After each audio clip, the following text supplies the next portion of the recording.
салом дӯстон, дирӯз шанбе буд ва ин маъноеро дорад ки бозиҳои ҷолибтарин моро интизор буданд. Дар бораи бозиҳои асосӣ каме суҳбат мекунем.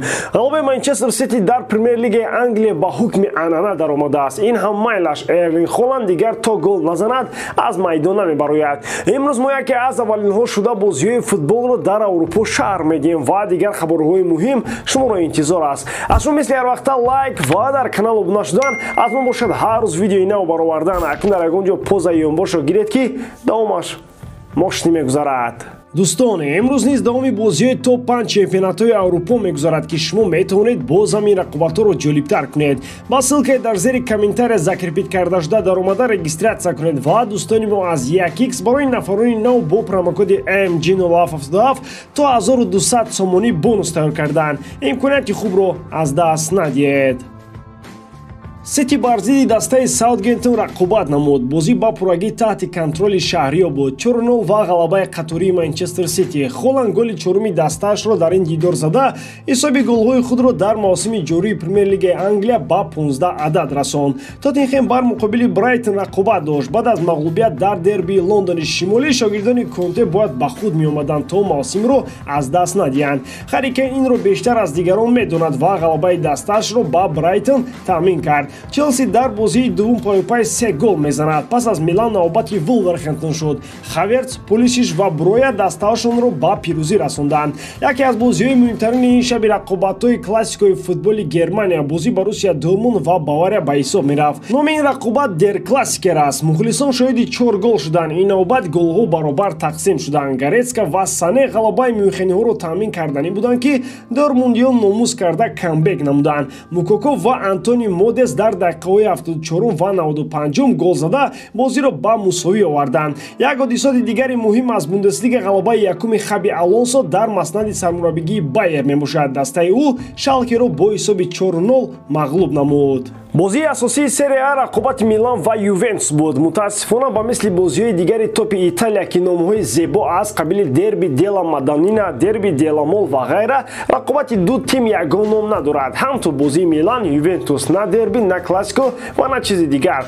дар ин рақобат шогирдони Стефано Пиоли новобаста ба мушкилиҳои зиёди кадрӣ ғолиб шуданд. Саравал Фикаё Томори ба задани гол даст ёфт. пасон дар нимаи дуввум Браҳим Диаз ҳисобро дуболо карда расонироҳо пирӯзии муҳимтаринро соҳиб шуданд. Интер дар ин давр ҳамсояи худ дар ҷадвали мусобиқот Сасуолоро бо ҳисоби 2-1 шикаст дода аз онҳо пеш гузашт. аз бозиҳои Испания ғалабаи Реал Мадридро бар Хетафе ишора бояд кард. Милитао дар дақиқаи сеюм ягона голи ин бозиро зад.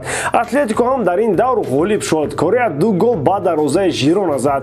дар Фаронса ПСЖ бе Месси ва Неймар аммо бо Мбаппе дар ҳаят ба Ремз ғалаба карда натавонист. бозӣ бе гол анҷом ёфт. Серхио Рамос бошад корти сурх гирифт. Реал Мадрид дар ҷустуҷӯи вориси Дани Карвахал мебошад. чунон ба чашм мерасад ки мадридиё аллаке боки иваз кардани ин дифогаро пайдо карданд. Карвахал сол то сол ҷавон намешавад ва албатта лозим аст ки ҷойгузини ӯ ба Мадрид ояд. Реал ба ҷои дифогари испанӣ ният кардааст ки дастпарвари Челси Рис Ҷеймсро ба ҳаяти худ ҷалб намояд. ин бозингари 22 сола давоми 2 соли охир собит кард ки метавонад дар канори рост бозии беҳтаринро таъмин намояд. ӯ ҳам дар хатти ҳамла кӯмакрасон аст ва дар баробари ин ҳамеша фурсати ба ақиб баргаштанро ҳам пайдо мекунад. чунин хислатҳо ва маҳоратҳои хуб Ҷеймсро яке аз номзадони асосӣ дар ҷои Карвахал мегардонанд. Рис Ҷеймс чанде пеш бо Челси шартномаи нави дарозмуддатро ба имзо расон. қарордоди кунунии ӯ то соли 2028 амал хоҳад кард. аз ин лиҳоз мо бояд пай барем ки Реал барои харидории чунин футболбоз бояд пули зиёд сарф кунад. Рис Ҷеймс вақтҳои охир пайваста ба ҳайати мунтахаби Англия даъват мешавад. дар мавсими ҷорӣ дар ҳайати лондониҳо бозингари канорӣ 2 гол зада 2 ассистро ҳам ба номаш сабт кардааст. дар дастаи Латсио як нимҳимоятгаре бозӣ мекунад ки хеле бомаҳорат аст, вале барои гузаштан ба дастаҳои топ чизе ба ӯ камӣ мекунад. гап дар бораи Сергей Милинкевич Савич рафта истодааст. бозингари сербӣ маҳорати олитарин дорад, вале дар фурсатҳои гуногуни мавсим бозиаш заиф мешавад.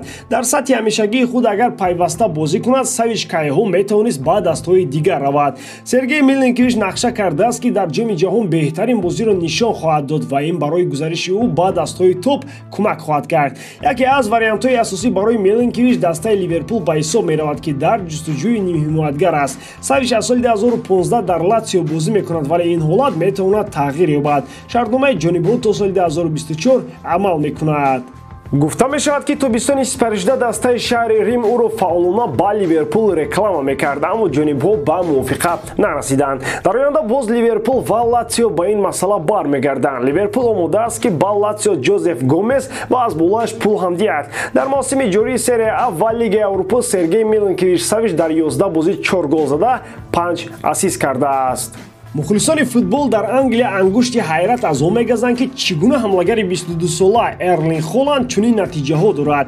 Ҳамаро маҳорати голзании ӯ дар ҳайрат мондааст. Футболбози норвегӣ аллакай 15 гол дар Премер-лигаи Англия дорад ва дар маҷмӯъ аллакай дар Сити 20 гол задааст. Ин танҳо дар 13 бозӣ. Мухлисони футбол дар Албиони Туманпеш аризаро навишта Холландро ронданӣ ҳастанд. Ба пиндошти онҳо Холланд одам набуда робот мебошад. Ариза аллакай 2 миллион имзоро ҷамъ кардааст ва он ба номи ҳукумати Британияи Кабир навишта шудааст. маълум аст, ки ин петитсия танҳо барои ҳазлу шӯхӣ аст, аммо ҷамъ кардани 2 миллион имзо кори шӯхӣ нест. тибқи қонунгузориҳо агар аризаи шаҳрвандон ё ба истилоҳ петитсия аз 2 миллион беш имзо гирад, ҳукумат маҷбур аст, ки онро мавриди баҳсу баррасӣ қарор диҳад. аз ин лиҳоз модераторро онро кур карданд, то имзоҳои бештар наоянд. бо чунин аризаҳо мухлисони футбол дар Англия метавонанд Магуайрро шоҳи Англия ва Линделофро шоҳи Шветсия кунанд. ба ҳамин тамом, бовар дорам, ки эҷодкории ман ба шумо писанд меояд. лайк, комментария ва дар канал обуна шуданро аз ёд набароред. бо шумо мисли ҳар вақта Муҳаммад Гайров. хай бародарон, дар паноҳи Аллоҳ.